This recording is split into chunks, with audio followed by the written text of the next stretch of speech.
Kisah penuh hikmah perjalanan hidup seorang hamba dalam Kisah Taubah. الطفل والحجارة أكوام وعيناه عزمة وصمود لا يرى عن يمين. Pendengar yang budiman, di mana saja saat ini Anda berada, berikut adalah kisah nyata di zaman ini yang bertobat dari kelamnya kemaksiatan menuju cahaya hidayah melalui perantara anaknya yang masih berusia 7 tahun. Pendengar yang budiman, kita akan awali kisah ini dari seorang penduduk Madinah berusia 37 tahun. Ia telah menikah dan mempunyai beberapa orang anak. Ia termasuk orang yang suka lalai dan sering berbuat dosa besar. Jarang menjalankan sholat kecuali sewaktu-waktu saja, atau karena tidak enak dilihat orang lain. Penyebabnya tidak lain karena ia bergaul akrab dengan orang-orang jahat dan para dukun yang tanpa ia sadari, setan pun setia menemaninya dalam banyak kesempatan. Ia bercerita, mengisahkan tentang riwayat hidupnya.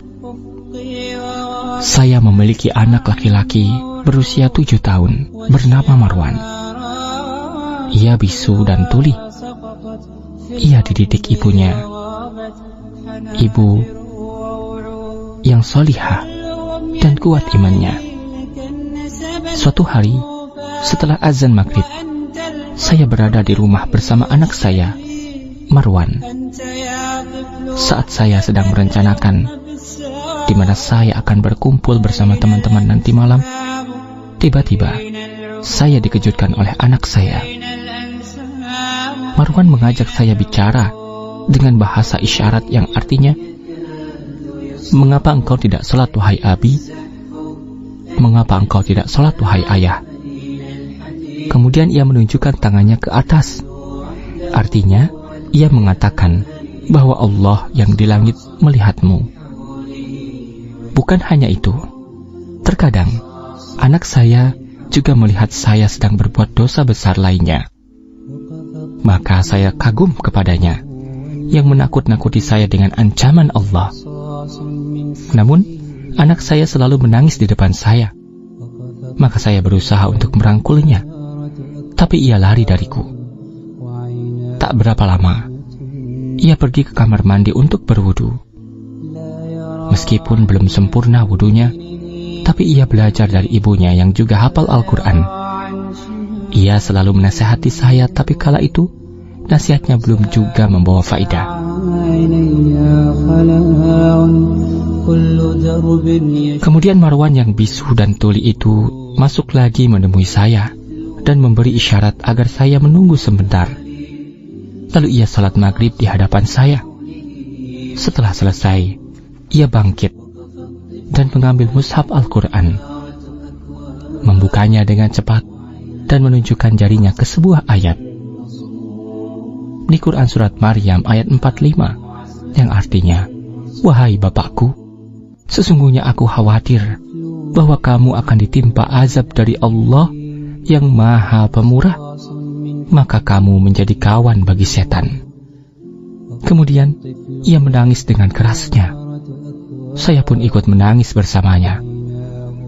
Lalu ia mengusap air mataku. Kemudian ia mencium kepala dan tanganku. Setelah itu berbicara kepadaku dengan bahasa isyarat yang artinya, "Salatlah wahai ayah, sebelum ayah ditanam dalam kubur dan sebelum datangnya azab." Demi Allah, saat itu aku merasakan sesuatu ketakutan yang luar biasa, yang amat sangat. Segera, setelah itu kunyalakan semua lampu di rumah. Anakku Marwan mengikuti dari ruangan satu ke ruangan lain sambil memperhatikan aku dengan penuh keheranan. Kemudian ia berkata kepadaku dengan bahasa isyaratnya, "Tinggalkan urusan lampu Mari kita ke masjid besar, yaitu Masjid Nabawi. Kukatakan kepadanya, biar kita ke masjid dekat rumah saja. Tetapi anakku bersikeras memintaku untuk mengantarkannya ke Masjid Nabawi. Akhirnya aku mengalah, dan kami pun berangkat ke Masjid Nabawi dalam keadaan takut. Dan Marwan selalu memandangku. Sesampainya di Masjid Nabawi, kami masuk menuju Raudhah yang saat itu sedang penuh dengan manusia. Tidak lama kemudian datanglah waktu iqamah untuk sholat Isya. Saat itu imam masjid membaca firman Allah, "Hai orang-orang yang beriman, janganlah kamu mengikuti langkah-langkah setan. Barang siapa yang mengikuti langkah-langkah setan, maka sesungguhnya setan itu menyuruh mengerjakan perbuatan keji dan mungkar. Sekiranya tidaklah karena karunia Allah dan rahmatnya kepada kalian, niscaya tidak seorang pun bersih dari perbuatan-perbuatan keji dan mungkar itu selama-lamanya. Tetapi Allah membersihkan siapa yang dikehendakinya, dan Allah Maha mendengar lagi Maha mengetahui." Quran Surat An-Nur ayat 21.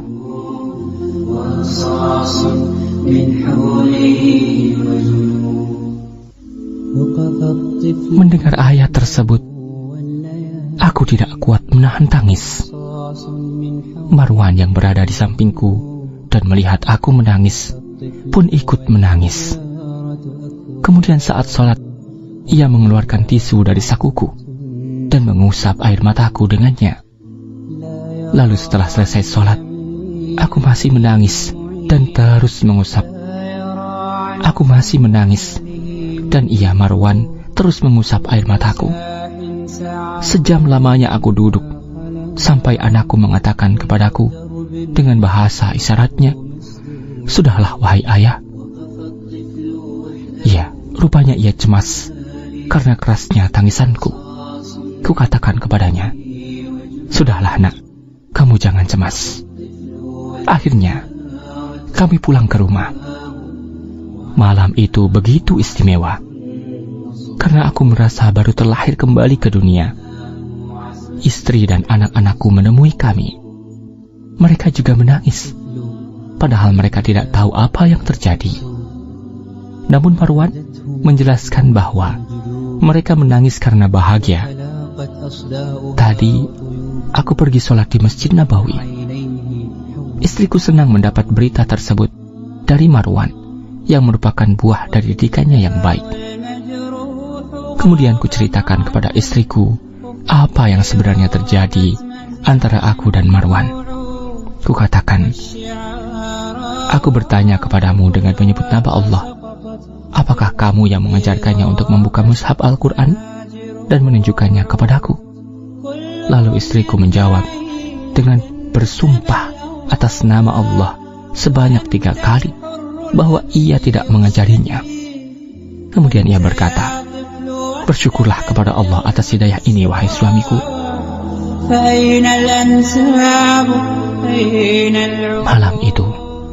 Malam itu betul-betul adalah malam yang terindah dalam hidupku. Sekarang, alhamdulillah, aku selalu berjamaah di masjid, salat berjamaah di masjid, dan telah meninggalkan teman-teman yang buruk semuanya. Aku merasakan manisnya iman dan merasakan bahagia dalam hidup. Suasana dalam rumah tangga harmonis penuh dengan cinta dan kasih sayang. Khususnya kepada Marwan, saya sangat cinta kepadanya karena telah berjasa menjadi penyebab saya mendapatkan hidayah Allah. Demikianlah pendengar, satu lagi hidayah Allah Ta'ala kepada seorang hamba yang gemar berbuat dosa, terutama dalam hal meninggalkan sholat berjamaah. Tak disangka pintu taubat tersebut hadir melalui wajah polos anaknya yang bisu dan tuli. Semoga Allah selalu menunjukkan jalan hidayah dan taubatnya kepada kita yang banyak bermaksiat ini. Amin. Amin ya Allah ya Rabbal Alamin. Wallahu a'lam. رصاص من حوله وجنون وكفى الطفل والحجارة أكوام وعيناه عزمة وصمود